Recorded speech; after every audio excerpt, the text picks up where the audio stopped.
चींटी और कबूतर की कहानी। तपती दोपहरी में प्यास से बेहाल एक छोटी सी चींटी पानी की तलाश में भटक रही थी। बहुत देर भटकने के बाद उसे एक नदी दिखाई पड़ी और वो खुश होकर नदी की ओर बढ़ने लगी। नदी के किनारे पहुंचकर जब उसने कल कल बहता शीतल जल देखा तो उसकी प्यास और बढ़ गई। वह सीधे नदी में नहीं जा सकती थी, इसलिए किनारे पड़े एक पत्थर पर चढ़कर पानी पीने का प्रयास करने लगी।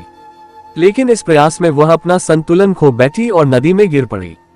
नदी के पानी में गिरते ही वह तेज धार में बहने लगी। उसे अपनी मृत्यु सामने दिखाई देने लगी।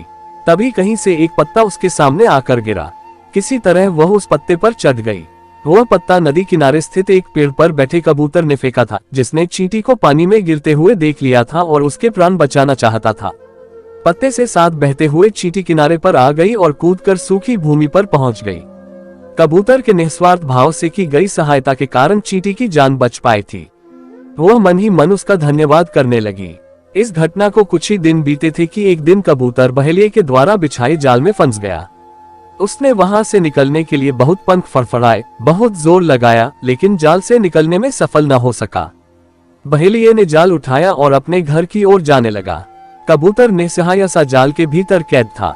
जब चींटी की दृष्टि जाल में फंसे कबूतर पर पड़ी तो उसे वह दिन स्मरण हो आया जब कबूतर ने उसके प्राणों की रक्षा की थी।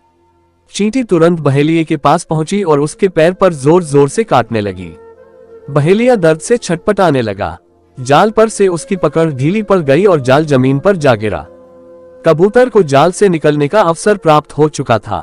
वह झटपट जाल से निकला और उड़ गया। इस तरह चींटी ने कबूतर के द्वारा किए गए उपकार का फल चुकाया। तो ये कहानी आपको कैसी लगी? वीडियो अच्छा लगा तो वीडियो को लाइक करें और चैनल को सब्सक्राइब करें।